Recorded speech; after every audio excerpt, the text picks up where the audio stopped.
Aloha, Unity of Kona. Thank you for inviting me to speak today. I would like to start with a meditation. If everyone would just get comfortable in their seat or their chair or wherever they are, close your eyes and let's take a journey together into peace and harmony.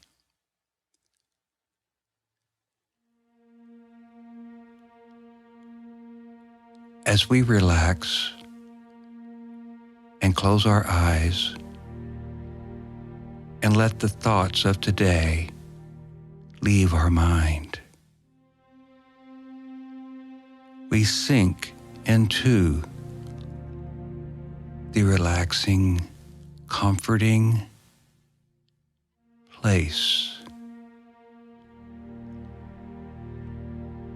where fear resides not,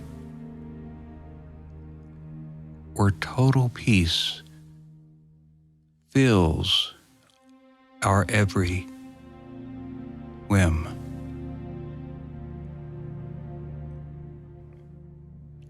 We allow the showering of this peaceful feeling to rain down upon us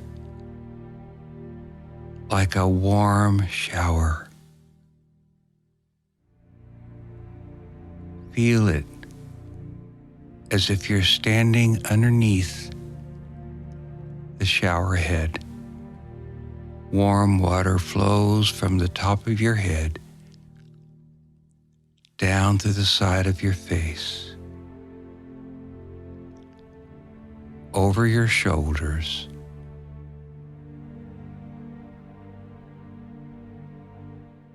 gently warming every part of your body.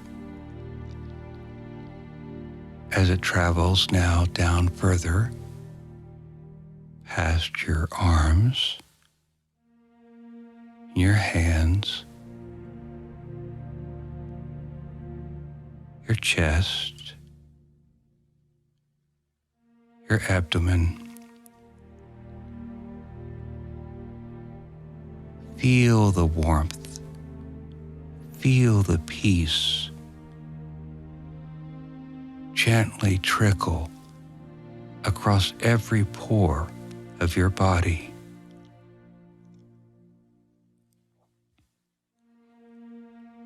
It travels further down now, past your hips, onto your thighs, then your knees,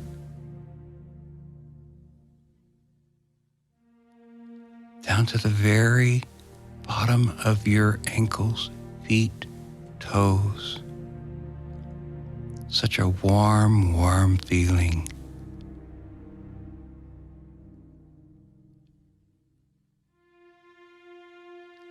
And as we experience this warmth and this relaxing, comforting feeling, we feel it soak into the pores of our body.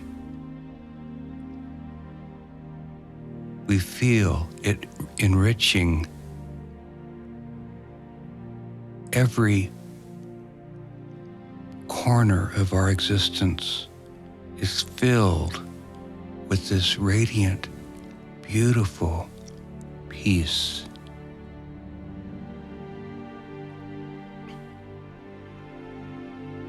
We feel the warmth inside our chest. We feel the warmth within the palms of our hands. We feel the warmth within the soles of our feet.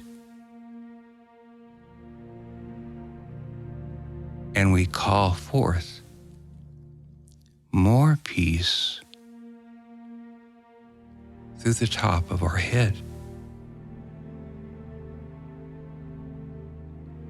With each passing moment, we experience deeper and deeper relaxation. The peace encompasses our entire existence. We love that peace. Don't you love that feeling? Yes, we love that feeling.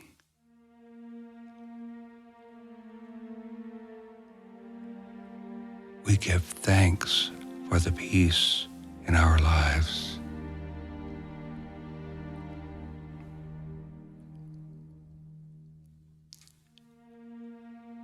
As we experience this quiet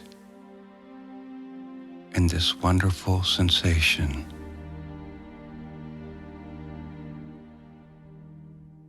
we are going to allow ourselves to return to this peaceful place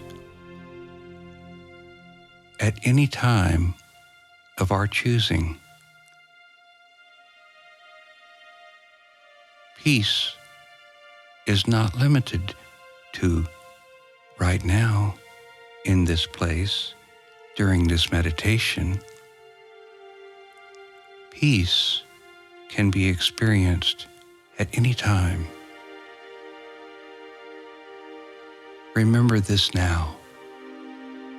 Remember this peace. Remember the flow, the everlasting forever flow from the top of your head over every pore of your body, down through your feet. This peace is yours, and you can claim it at any time. And now, we will remain silent for a few minutes to fully experience the peace.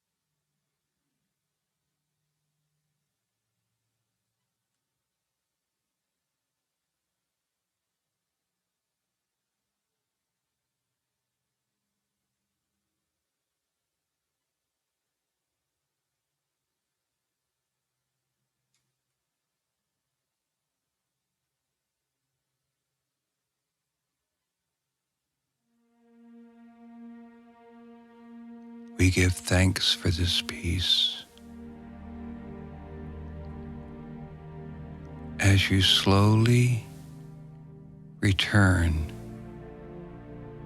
to the awareness of where you are, we gently open our eyes, take a breath,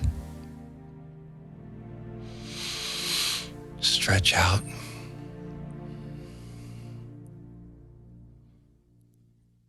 and say thank you. Thank you.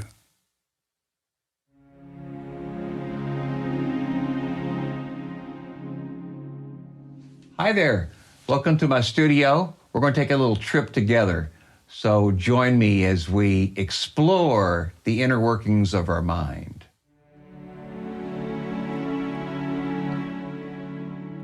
I'd like to thank Miss Carla for reading the Daily Word today. Thank you.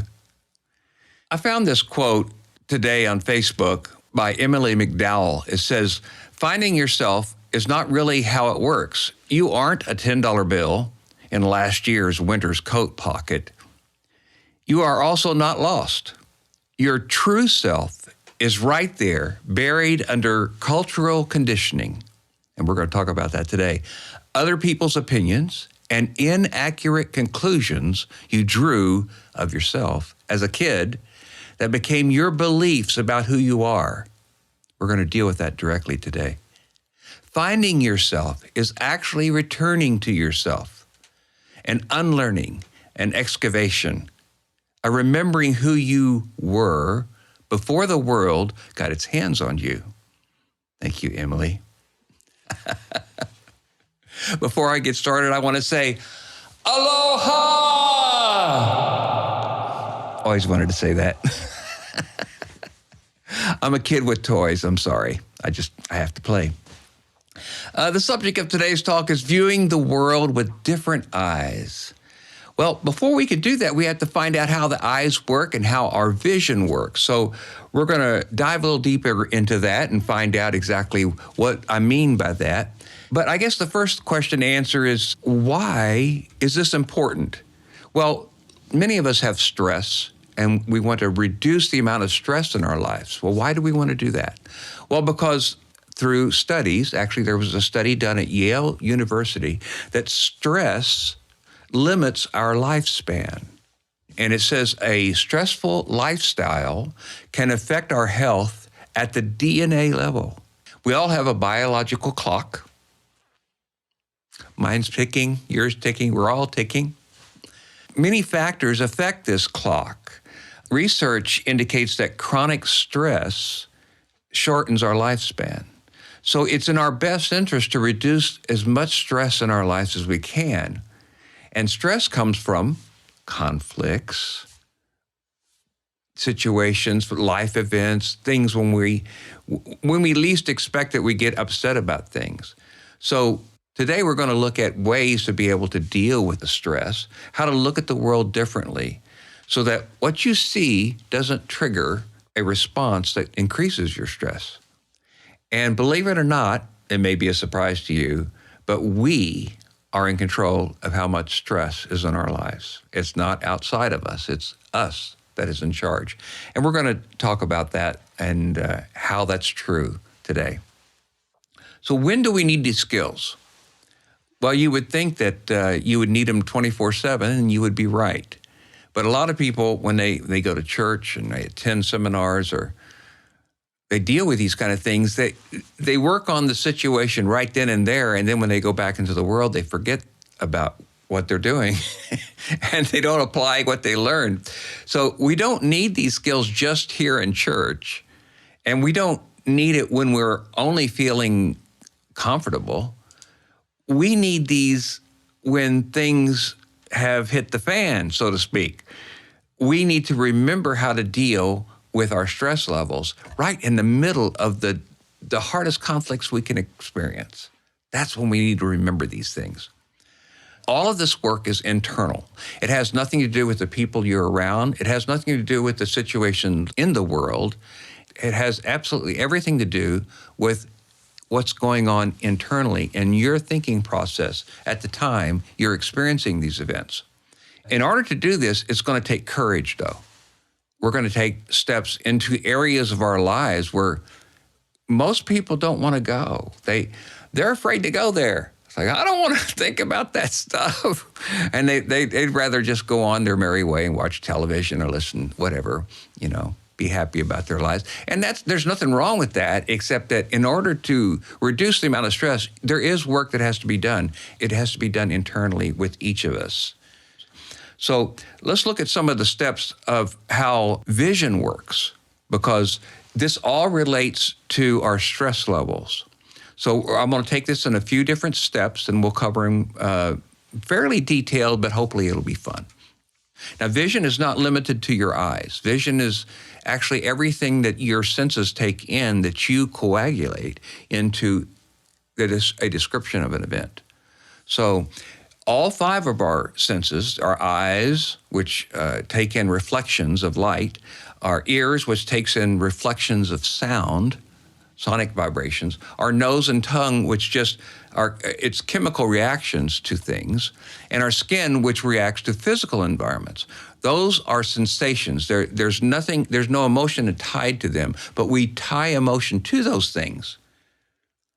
And this is the skill we're going to learn, is to separate the triggering of those things into events. It will take practice. We're not going to learn this in one day. It's going to take practice and every day.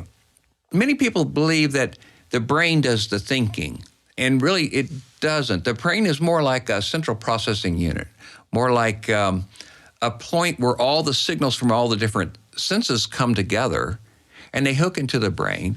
So it receives all the signals from the eyes and the ears and the nose and the skin and, all that good stuff.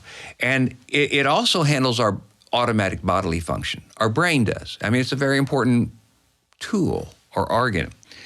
But the brain is actually controlled by the mind, which is not a physical thing. The mind is, you can think of it as an energy field that is in direct contact with the brain, and the brain responds to mind. I'm making a clear distinction here. The brain is not mind.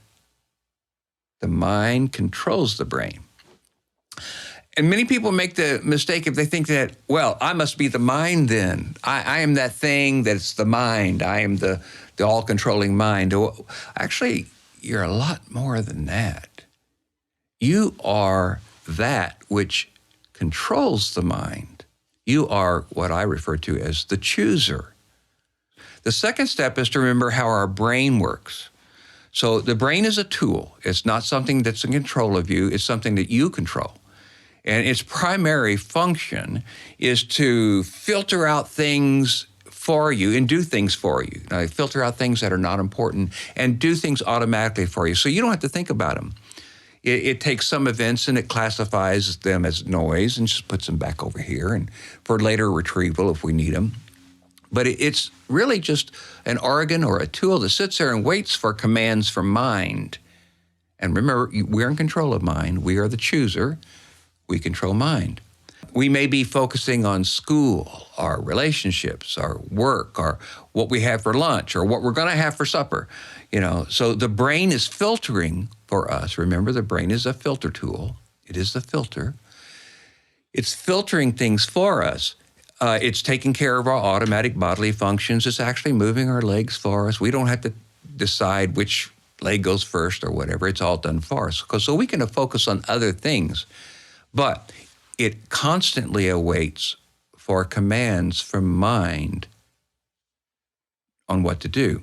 In summary, the senses see everything, eyes, nose, ears, mouth, and the senses report that through the brain to the mind. These are just tools. They are not you. You are the chooser. You are the one that are in control of these tools. The most important thing you can get out of this section right here is that you are in control of your mind. The mind is not in control of you. You are in control because you are the chooser. And the other thing to remember is the mind is not you. The mind is something you have. The brain is something you have. And your senses and your body is something you have. You are the chooser. You are the one that sits in the heart of God. You are very important, the most loving entity in the whole world. You are the very essence of love. That's what you are. You are love incarnate. And you have been given all these tools at your disposal to experience life with. So mind is a tool, just like the senses in the brain.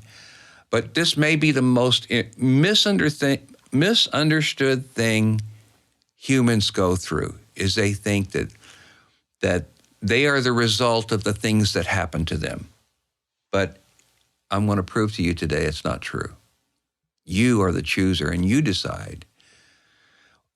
We are the pure essence of God energy. Never forget that. Always remember that. You are the most important thing in the entire universe. The essence of you, that part of you that is love, that is light, that chooser, the chooser, which is you, is a limitless spirit. It lives in the very heart of God. This leads us to step 3. And that's remembering how memory works. If we're in the middle of a conflict, we got to remember how our memory actually works. when we see something for the first time, our bodily sensations are associated with the event that we're experiencing.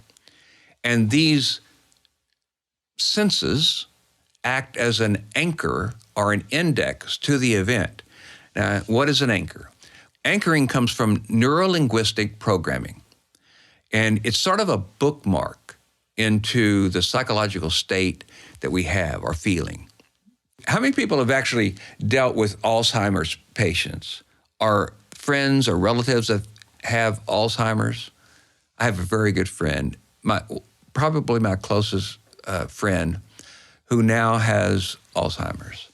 And it breaks my heart because we can go spend time together and he asks me the same questions. We talk about the same things, but it's okay. I know who he is. I know who's in that shell, and I want to be with my friend. So we spend time together regardless of that. But we can be talking about something, and in the span of 5 minutes, he'll bring the subject up again as if it's never been discussed. And I just assume that it's fine, it's okay. Alzheimer's is such a heartbreaking disease. But it happens because the brain has lost its ability to recall memories. And it no longer has that ability to sort and recall, to store and recall in an efficient manner. It has nothing to do with the chooser. The chooser lives outside here. It has nothing to do with the mind, actually. It's just a brain function. So the tool is damaged. So, and you also see this sort of thing happens whenever you deal with stroke victims. Like, I have a couple relatives, I won't mention their names, and they both had strokes. They both are smokers. And after they had their stroke, they forgot they smoked. And I remember Carla telling the rest of her relatives, she said, "Don't you dare tell anybody they smoked. Don't let them forget it." And isn't that convenient that we can forget addictive behaviors too? So we have the ability to forget addictive behaviors, but the key to this thing is we gotta make the choice. We gotta make the decision. We gotta choose that we want to change. Since we attach meaning to all these memories and these things, we are the one that attach the meanings. Remember, we attach the meaning. We attach it as a form of anchoring, as a way of remembering. We place the meaning of events onto those events. We decide that. It's not decided for us. We decide that. We're the chooser, remember? These events seem very real, and they are real, but our reactions to them are of our choosing. Our choosing. We choose how to react. So we place, in a sense, we place artificial value on them because as a memory event or as an event, it has no meaning except for what we give it, right?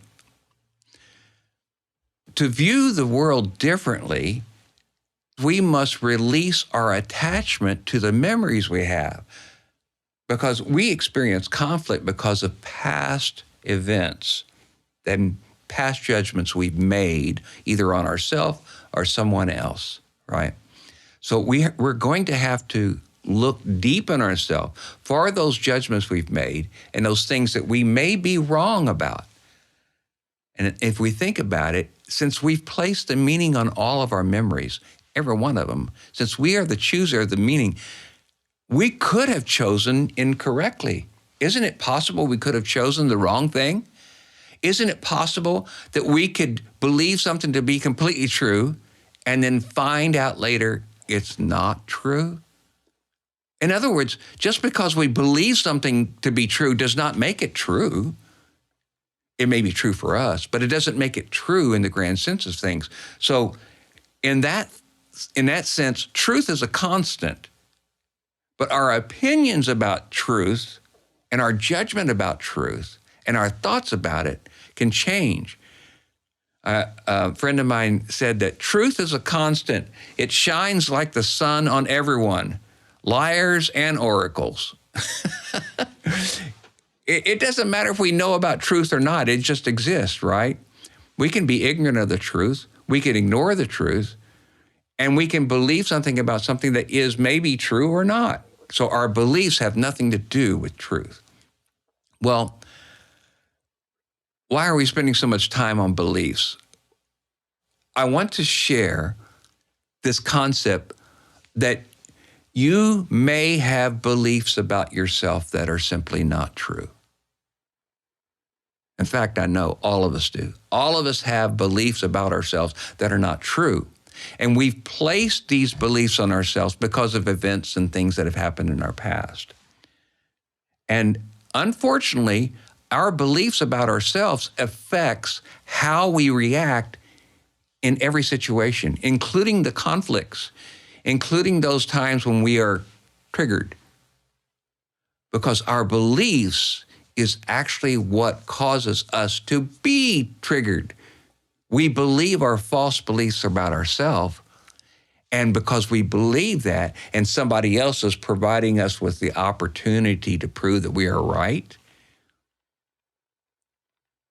then, then I must be right. What I think about myself must be true. What I think must be true. It's a justification. But it may or may not be true. In fact, I want to state that it probably isn't true. Some of the false beliefs we have about ourselves are horrible. Like, I'm not good enough, or I make mistakes, or I can't do it, or I'm just sharing some examples about false beliefs about ourselves. I'm a slow learner. I can't do that. Well, they can do that because they're special and I'm different. Those are false beliefs about ourselves. And these are the beliefs that we have to look inside of ourselves and correct and call them out for what they are. They're lies. They're not true. You got to let those go. They're lies. You sit at the right hand of God. You are the Spirit, eternal, limitless in its power. You can choose to believe things that are not true because you are an all-powerful being. But wake up. To believe you're anything less than perfect is a lie. It's simply a lie.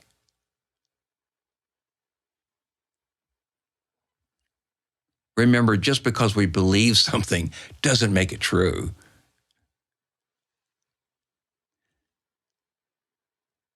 I want to share with you an absolute truth. This is an absolute truth, and you can take this to the bank. Nothing is against us. Everything is for us.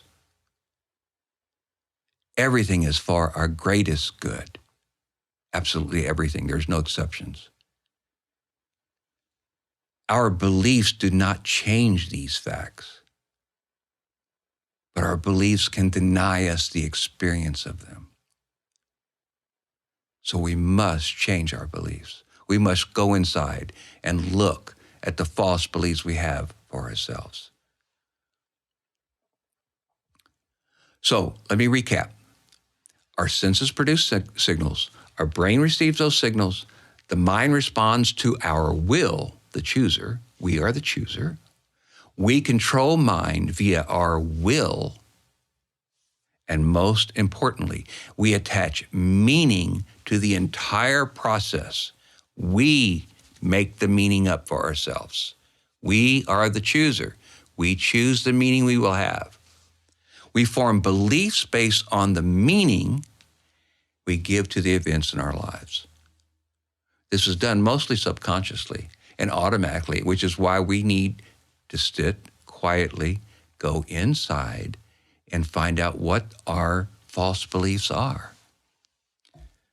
When we're feeling stressed or in conflict, do this. First, stop. Before you react, before you say anything, before you do anything, stop. Take control of your emotions. Remember, your emotions are a choice because you are the chooser. Recognize that whatever you're feeling right now will pass. Emotions always change. That's why they're false. They're not a constant. Emotions always change and they will pass. So no matter what you're feeling, take control of yourself. Let it sit there. Be calm, relax, and then look inside of yourself. Instead of looking out to the person you're having a conflict with or the event that's going on in the world or the television set or whatever you're upset about, instead of looking at that and say, that's the reason I'm upset, stop. Just stop that. Look inside. Are there any false beliefs? What do I have? What do I believe about that could possibly be false? Am I looking at this with unclouded eyes? Am I looking at it with unclouded eyes? Be honest with yourself. Am I afraid? Am I afraid that if I don't lash out, somebody's going to come and get me? Somebody's going to hurt me? Is that belief buried in there? Are you afraid that somebody might find out something about you? All these things we need to find out are inside. Go inside. We need to go inside and find the answers to these questions.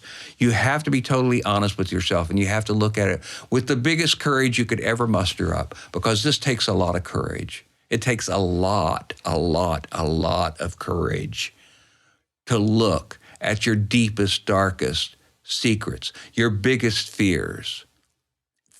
Imagine your biggest fear, and it's going to be more scarier than that. You got to look at it because it's so deeply rooted in our psyche. We have buried it very successfully to the point where it affects our actions and our reactions to everything. So once we have done that, once you have stopped, and once you've looked inside, is there a belief in me that I'm believing falsely about myself? The next and the third step is very important, and that is to listen. Be quiet and listen. Listen for your internal guidance. Remember, you sit at the right hand of God. You are an eternal, powerful being. We need only be quiet. Be still an instant. Return home. Let the source that knows everything guide you.